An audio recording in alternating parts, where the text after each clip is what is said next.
non-cyclic and cyclic, non-cyclic versus cyclic photophosphorylation.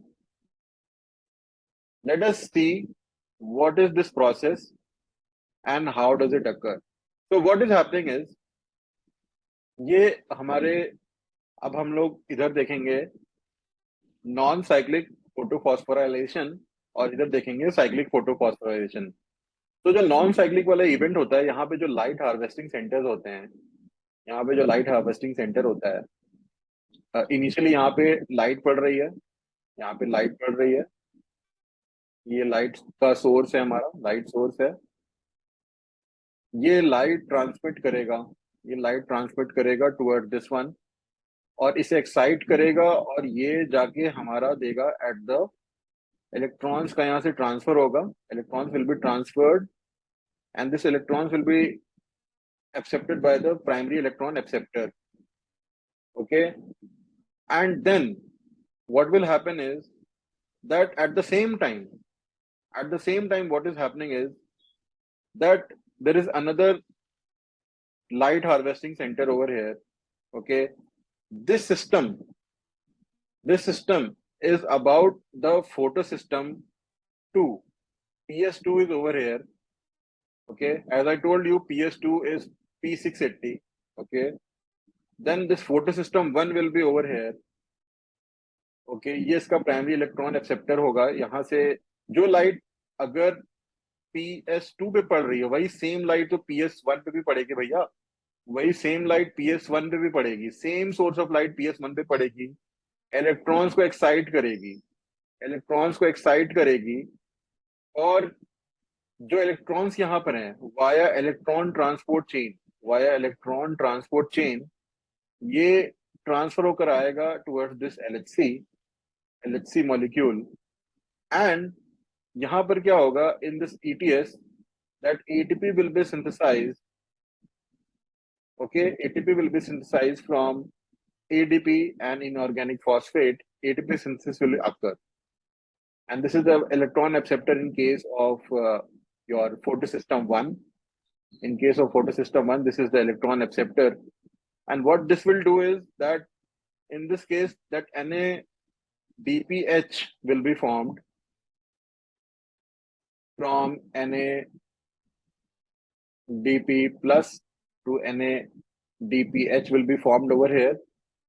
So this is the PS1. Okay, so this scheme in general, if you look, this scheme looks like a Z. This scheme looks like a Z, and this is known as the Z scheme. This is also known as the Z scheme. That is why this is also known as the Z scheme. Okay, it is also known as the Z scheme. And what is happening over here is that in this case, that both the things are occurring together. Both the process, it is occurring in the, what is one of the most important thing is कि electron आया कहाँ से। Excitation तो होगा, चलिए वहां से कुछ हो गया, बट एक बहुत क्रूशियल प्रोसेस है जो अकर करेगा, वो होगा splitting of water. Splitting of water से दो इलेक्ट्रॉन रिलीज होंगे, आई बेग योर पार्डन, दो हाइड्रोजन आयंस रिलीज होंगे और एक नेसेंट ऑक्सीजन मॉलिक्यूल रिलीज होगा। ये जो इलेक्ट्रॉन्स रिलीज होते हैं यही पंप इन होते हैं और एक्साइट होता है light harvesting centre utilising the light energy, और यहाँ से इलेक्ट्रॉन्स का ट्रांसपोर्ट स्टार्ट हो जाता है और ये जाता है आपका प्राइमरी इलेक्ट्रॉन एक्सेप्टर पर। फिर यहाँ से ETS के जरिए ये आता है टुवर्ड्स दिस योर फोटोसिस्टम 1 का लाइट हार्वेस्टिंग सेंटर, और फिर वहां से इलेक्ट्रॉन फिर से जाके एक्सेप्ट होते हैं फोटोसिस्टम 1 के प्राइमरी एक्सेप्टर से, जो कि रिलीज करता है फॉर्मेशन ऑफ NADPH। इस प्रोसेस में ATP सिंथेसिस भी हो रही है जैसा कि आप देख सकते हैं, बट ये होता है in the case of non cyclic photophosphorylation.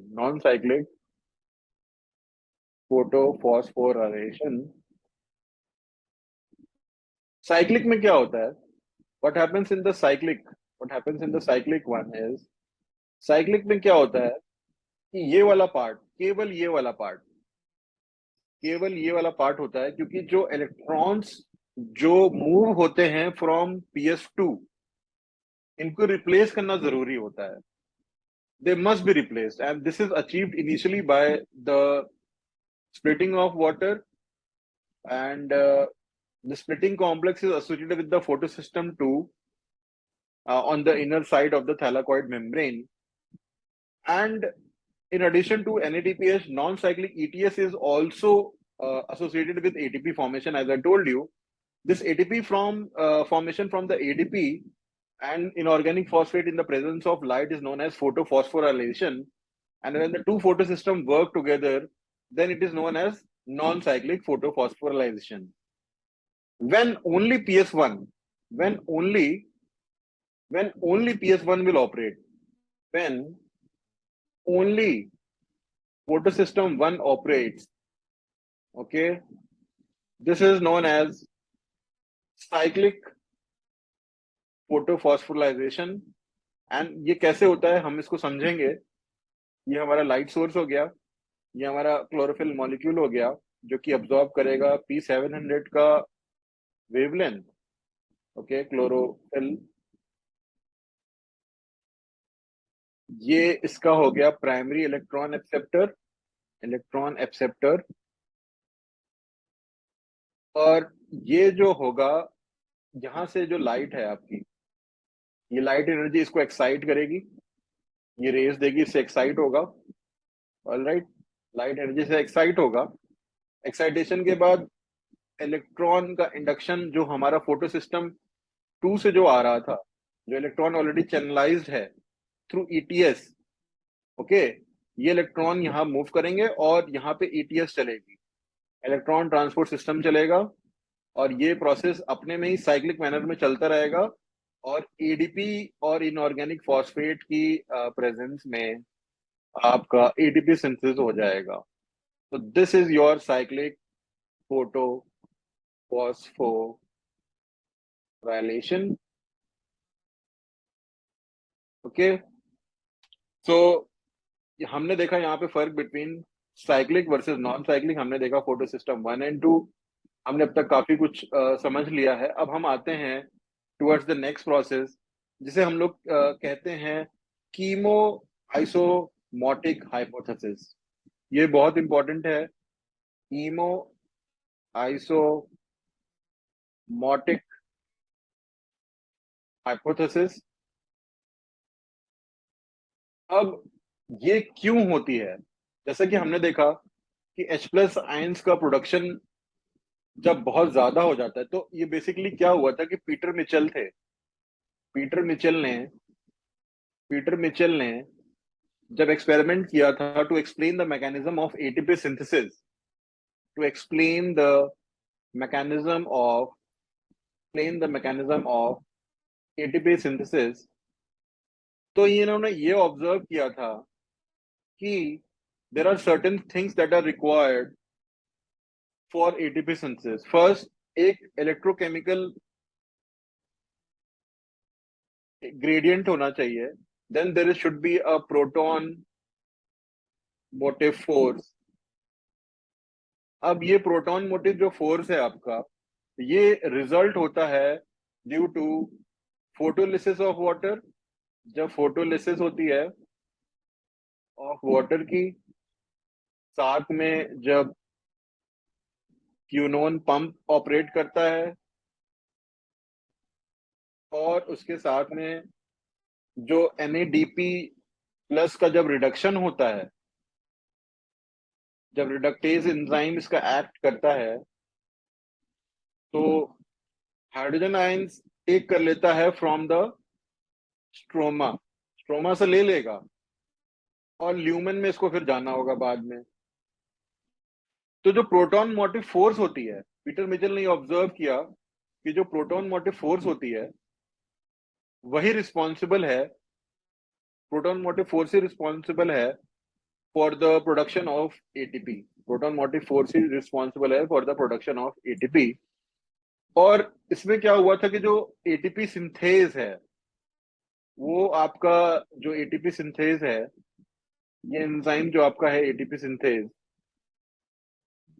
जो ये एक्ट करता है, it acts as a C F not C F one particle, और यही एटीपी सिंथेज जो है आपका ब्रिंग अबाउट करता है एटीपी सिंथेसिस।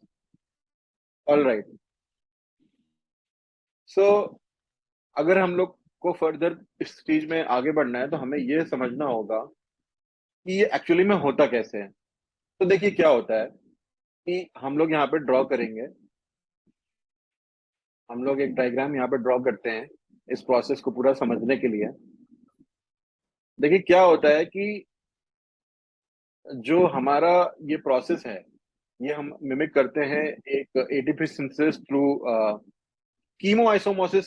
जो मैं आपको बता रहा हूँ, मतलब एक ऐसी रिक्वायरमेंट होती है कीमो आइसोमोसिस के लिए कि जिसमें क्या क्या रिक्वायर्ड होता है। तो उसमें रिक्वायर्ड होता है हमारा एक मेम्ब्रेन चाहिए हमें, मेम्ब्रेन चाहिए। Then we need a proton pump, जो कि क्यूनॉन पंप था, प्रोटॉन पंप चाहिए हमें। देन हमें चाहिए एक प्रोटॉन ग्रेडियंट, एक प्रोटॉन ग्रेडियंट। देन हमें चाहिए एक ATPase. These are the requirements for chemoisomersis. These are the requirements for chemoisomersis. All right, these are the requirements for chemoisomersis. So हो क्या रहा है कि अगर हम ये डायग्राम देखें, ये डायग्राम हम देखते हैं, तो यहाँ पर हम इमेजिन करते हैं कि हमारा सिचुएटेड है PS2। ओके, PS2 यहाँ पे सिचुएटेड है, जिसे हम लोग P680 भी कहते हैं। यहाँ पे हमारा सिचुएटेड हो जाता है PS1, जो कि हम लोग इसे P700 भी कहते हैं। अब क्या होता है कि ये हमारा जो रीजन है, ये this is the stroma, this is the stroma. Okay, यहाँ पे क्या होता है, लो कंसंट्रेशन होता है हाइड्रोजन आयंस का, लो कंसंट्रेशन होता है हाइड्रोजन आयंस का। This is your thylakoid membrane, and of course dear students, आप तो समझ रहे होंगे, this is the chloroplast molecule. Okay, this is the chloroplast molecule. Chloroplast plastid के अंदर की चीजें हैं। तो क्या होता है कि यहाँ पर आपका आ गया F0F1 पार्टिकल। सो जो CF1 पार्टिकल है आपका, इसी में आपका होता है एटीपी सिंथेज। अब क्या हुआ कि जब ये लाइट एनर्जी है, जब ये लाइट एनर्जी है, लाइट एनर्जी को हम लोग दिखाते हैं लाइट एनर्जी ऐसे, जो ये हमारी लाइट एनर्जी है, जब ये आगे पड़ेगी फोटो सिस्टम 2 पर, तो क्या होगा, ये एक्साइटेशन होगा इसका। यहीं पे क्रूशियल प्रोसेस होता है जिसे हम लोग फोटोलिसिस ऑफ वाटर कहते हैं, जहाँ पे हाफ मॉलिक्यूल है ऑक्सीजन का प्रोड्यूस होता है और एक हाइड्रोजन आयन प्रोड्यूस होता है। फोटोलिसिस ऑफ वाटर जब होता है, उससे इलेक्ट्रॉन का जो प्रोडक्शन होता था, जो इलेक्ट्रॉन का प्रोडक्शन होता था, वही इलेक्ट्रॉन हमारे जाते हैं और यहाँ पर हमको एक मोबाइल कैरियर मिलता, एक कैरियर मिलता है जिसे हम लोग कहते हैं प्लास्टोक्यूनोन, जिसे हम लोग कहते हैं प्लास्टोक्यूनोन। ओके, जिसे हम लोग कहेंगे प्लास्टोक्यूनोन। ओके, और इस प्लास्टोक्यूनोन से क्या होता है कि जो रिएक्शन है, फिर हमारा फर्दर ट्रांसमिट होगा। जो इलेक्ट्रॉन्स होते हैं ये अब मोबिलाइज होते चले जा रहे हैं। अब यही इलेक्ट्रॉन्स, मोबाइल इलेक्ट्रॉन कैरियर जो है हमारा प्लास्टोसाइनिन, इसे हम लोग कहते हैं प्लास्टोसाइनिन। प्लास्टोसाइनिन में आएगा, फिर ये प्लास्टोसाइनिन से इलेक्ट्रॉन्स हमारे जाएंगे P700 में, और यहाँ पे फेरेडॉक्सिन FNR कॉम्प्लेक्स होता है, फेरेडॉक्सिन FNR कॉम्प्लेक्स। अभी इसी फेरेडॉक्सिन FNR कॉम्प्लेक्स के जरिए हमारा सिंथेसिस हो जाएगा NADPH का, NADPH का, जो NADPH का सिंथेसिस हो जाएगा और ये यूटिलाइज करेगा NADP प्लस और H प्लस। और लाइट जो है, लाइट इस पर भी बराबर पड़ रही है, लाइट जो है इस पर भी बराबर पड़ रही है। जैसा कि हमने बताया था, लाइट यहाँ पर भी एक ही समय पे पड़ती है और यहाँ पर भी एक ही समय पे पड़ती है। And this is your plastoquinone. तो इलेक्ट्रॉन्स का मूवमेंट होता चला जा रहा है, इलेक्ट्रॉन्स ट्रांसफर होते चले जा रहे हैं। इसकी वजह से क्या हो रहा है, यहाँ पर हाइड्रोजन आयंस का कंसंट्रेशन बहुत ज्यादा हो जाता है। हाइड्रोजन आयंस का कंसंट्रेशन बहुत ज्यादा हो जाता है। हाइड्रोजन आयंस का कंसंट्रेशन वेरी वेरी हाई हो जाता है, very very high inside this one, inside the lumen. Inside the lumen, there is high concentration of hydrogen, very high concentration of hydrogen. Okay, very high concentration of hydrogen. And outside में क्या होता है आपका कि there is very, जो stroma है आपका, वहां पे there is low concentration of hydrogen ions. Since there is low concentration of hydrogen ions over here, very high concentration of hydrogen ions, so एक इलेक्ट्रोकेमिकल ग्रेडियंट बनता है, एक इलेक्ट्रोकेमिकल ग्रेडियंट बनता है। ये इलेक्ट्रोकेमिकल ग्रेडियंट हमारा रिस्पॉन्सिबल है, मतलब एक फोर्स की तरह एक ग्रेडियंट बनता है जो कि चैनलाइज करवाएगा hydrogen ions from the lumen to the stroma. इसके लिए हमें क्या चाहिए, इसके लिए हमें एक पंप चाहिए। वो हमारा कौन होता है, वो हमारा होता है CF0F1 पार्टिकल, जिसे हम लोग एटीपी सिंथेज भी कहते हैं। और यहाँ पे एडीपी और इनऑर्गेनिक फॉस्फेट का यूटिलाइजेशन होगा for the synthesis of ATP. So this is the entire process. इस प्रोसेस को, this is the entire process of ATP synthesis, ATP synthesis through chemiosmosis, through chemiosmosis. And in this process, इस step को तो हमको पता है, ये step जो हमारा वाटर का जो स्प्लिटिंग, जहां से इनिशियली इलेक्ट्रॉन्स आए, इसे हम लोग कहते हैं photolysis of water, photolysis of water, इसे हम लोग कहेंगे फोटोलिसिस ऑफ वाटर। तो हमने देखा कि कैसे इलेक्ट्रॉन्स जो थे, जो प्रोडक्ट प्रोड्यूस हो रहे थे, वो कैसे यहाँ तक आ गए हैं। ओके, वो कैसे यहाँ तक आ गए हैं। तो ये सारा जो चीज है, ये बहुत ही इंपॉर्टेंट है। और अब हमें एक नेक्स्ट चीज हमको समझनी है